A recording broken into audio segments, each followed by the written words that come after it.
ఎన్ని రోజులు ఉన్నావు నార్మల్గా అఘోరితో? అఘోరితో ఎన్ని రోజులంటే ఒక 2 months అనుకుంటా జర్నీ. 2 months journey. ఎటు తిరిగే వాళ్ళు నార్మల్? నాకు డౌట్. ఎటంటే అంటే టెంపుల్స్కే తిరిగిపోయేవాడు. టెంపుల్స్ తీసుకెళ్ళి దర్శనం చేసుకోవడం, పడుకోవాలి అనుకుంటే పెట్రోల్ బంక్ దగ్గర నైట్ ఆపేసి పడుకోవడం. ఫుడ్ అంటారా, భక్తులు ఉంటారు కదా, ఇప్పుడు అంత ఫేమ్ అయిన అతనికి ఆ కారు చూసే, ఆ స్టిక్కరింగ్ అయిన చూసే వచ్చేస్తారు. వచ్చి 500 కానీ 1000 రూపాయలు కానీ, లేదా పెట్రోల్ ఫుల్ ట్యాంక్ చేయించడం, భోజనం వండి తీసుకురావడం, తనకి బట్టలు పెట్టడం, ఇవన్నీ జరిగినాయి అనమాట. అలా చూసుకుంటే రోడ్డు మీద వెళ్ళే వాళ్ళందరూ ఒక 10 ఇచ్చినా కానీ, ఒక 100 మంది 10 ఇచ్చారనుకోండి, ఎంత అవుతుంది? 10,000 1000 రూపాయలు ఎంత అవుతుంది. రోజుకి ఒక 25-30 సంపాదిస్తాడు అనుకోండి. అలాగా రోజుకి 25-30. పెట్రోల్ ఫ్రీయే, డబ్బులు ఫ్రీయే, తిండి ఫ్రీయే.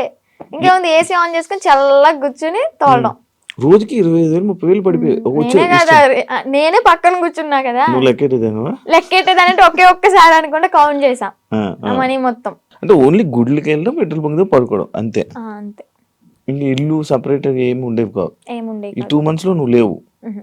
మరి అప్పుడు ఎప్పుడు క్వశ్చన్ చేయలేదా, నువ్వు అడగలేదా? అంటే ఆశ్రమం పెడదాము అని చెప్పని ఇంకేదో చెప్పుకుంటూ ఇంకా తెలిసిందే కదా,